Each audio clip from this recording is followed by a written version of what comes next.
Welcome to NS TV. నేను రాజీవ్. ముందుగా headlines చూద్దాం.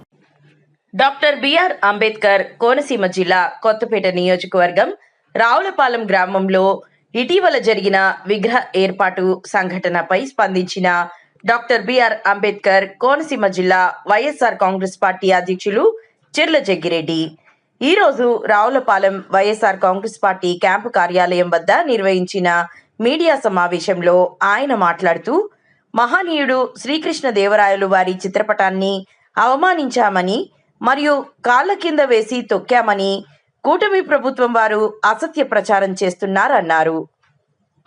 అనేక చోట్ల ఎక్కడ ఏ విగ్రహాలు చేసినా సహాయ సహకారాలు అందించాం. మరి అలాగే కొన్ని ఏదైతే ఉన్నటువంటి చెవుళ్ళంక గ్రామంలో కళ్యాణ మండపం, కాపు కళ్యాణ మండపం కడితే అప్పుడు నేను శాసనసభ్యుడిగా ఉన్నప్పుడు కొంతమంది అడిగితే నేను కూడా పంచాయతీలో ఉన్నటువంటి వారితో చెప్పి రెజల్యూషన్ వారితో కూడా చెప్పి ఆ పేరు పెడితే బాగుంటుంది అనేటువంటి ఆలోచన చెప్పి ఆ రోజు కళ్యాణ మండపానికి పేర్లు కూడా ప్రతిపాదించిన వారిలో నేను కూడా ఒకరిని.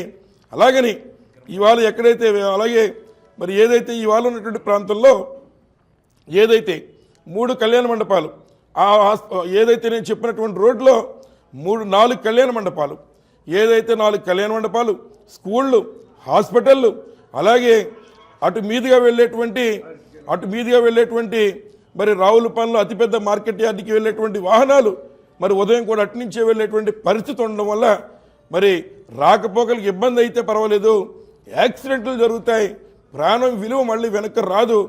కాబట్టి మరి ఆ యొక్క మాటని ఆ రోజు చెప్పేటువంటి కార్యక్రమం చేశాను తప్ప వ్యతిరేకించో లేదా ఆయన్ని తప్పుగా చేసే కార్యక్రమం కాదని మరొకసారి మీ అందరికీ పూర్తిగా వివరణ ఇవ్వడం ఈ సందర్భంగా జరుగుతుంది.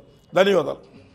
అంబేద్కర్ కోనసీమ జిల్లాలో మరి తప్పనిసరిగా ఎప్పుడు ఎక్కడ మరి ఉన్నటువంటి కృష్ణదేవరాయల విగ్రహం కానీ లేదా ఇతర విగ్రహాలు సమస్య లేని చోట పెట్టడానికి ఎప్పుడు కూడా చిర్ల కుటుంబం ముందే ఉంటుందని మరి మీ అందరికీ మరొకసారి హృదయపూర్వకంగా తెలియజేస్తూ ఈ వివరణ ఇవ్వడం కోసమే మరి మీ అందరినీ కూడా ఇక్కడ పిలిచాను. ధన్యవాదాలు.